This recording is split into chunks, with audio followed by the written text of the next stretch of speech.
Do you think Democrats or billionaires are pushing Democratic views, pushing their funds to Democratic views to prevent competition for the billionaires and to make people feel like they need government assistance and they can't reach their full potential? And the only reason why I asked is because I was on an Instagram live with a gentleman who said he has $2 billion in assets. I wasn't on Instagram live with him. I was watching his live. Who's $2 billion in construction? We'll put his name in the description. You don't know his name? Off the top of my head, no. Okay. It was on Instagram live. Okay. I don't know his name. No, I don't know his names, and I told him I'm gonna put it in the description. Yeah. Right? That's what I said. Yeah, nigga, shut up. I'm just saying he got Billy's. I think you'll remember a nigga with Billy's name, but go ahead. I just followed him on IG like just this week. Okay. So people were saying, yo, why are these billionaires funding all these Democratic views? And this is his statement was, look, these billionaires don't want competitors. What's one way to make them have less competitors and prevent people from reaching their full potential? Push the Democratic view, right? So now let's think that there was a case this week, Wednesday, where there was a hearing, Senate hearing, Republicans going against the big companies. So big companies like Twitter, Facebook,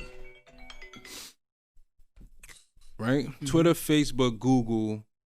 And the problem is, reading an article, I wanted to niche pick the Twitter argument of the senators coming at Jack Dorsey. You understand? The CEO of Twitter. So the problem is, look, Trump would tweet something and Jack Dorsey, CEO, and his team, Twitter, would fact check his tweets, right? Or basically, I would say, criticize his tweet. They put a fact check button on it, saying that this is wrong. Yeah. And also criticize it. You understand? So they were wondering how come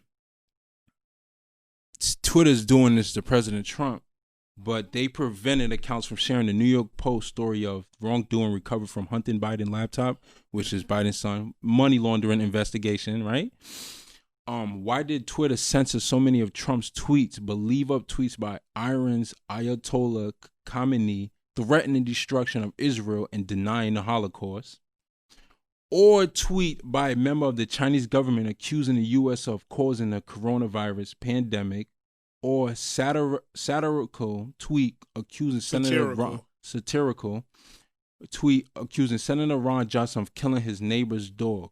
So this was Jack Dorsey's solution to each of these events. Okay. So he did question Jack Dorsey killing his dog. No, Ron Johnson killing his dog.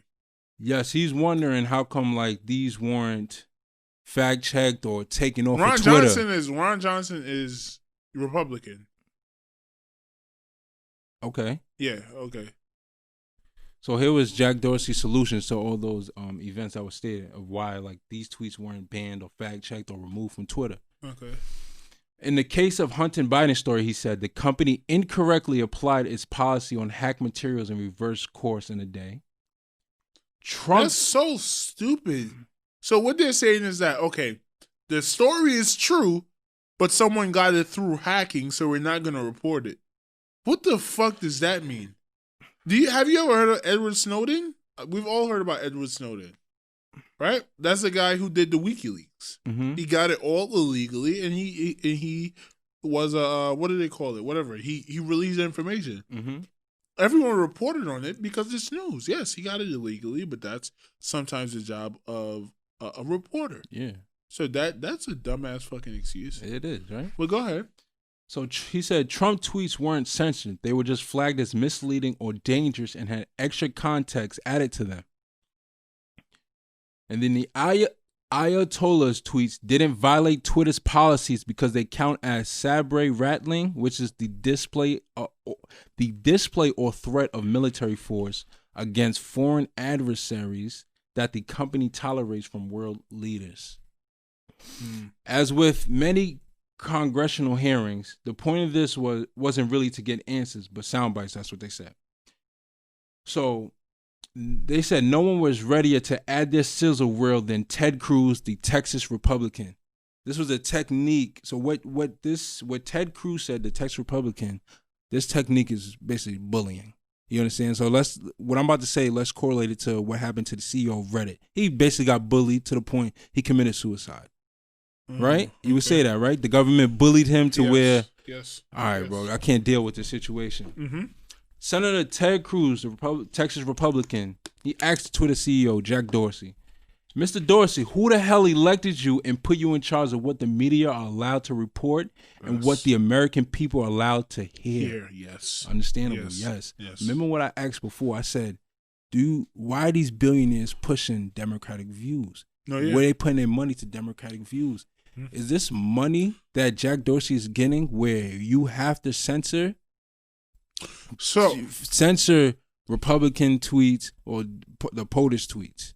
So we know billionaires are the biggest funders of presidential campaigns. I mean, billionaires really run the country, right? Mm-hmm. But when you have a billionaire like Jack Dorsey, who is not only filthy rich, but unlike Elon Musk or unlike Jeff Bezos, he has real influence because he kind of controls the biggest media medium in America, right? So he might be one of the most powerful people up there, right? You say that, right? That's key that you say that, right? Yeah. All of those guys are Google, Facebook, Mark Zuckerberg, right? Yeah. How powerful do you think they are? They're in the upper echelon. They control news. New founding fathers, you would say? New founding fathers, you would say? Ever told on a nigga? No. Ever squeezed the trigger? Yep. Ever set a nigga up? No. Ever helped a brother out when he was down on his luck?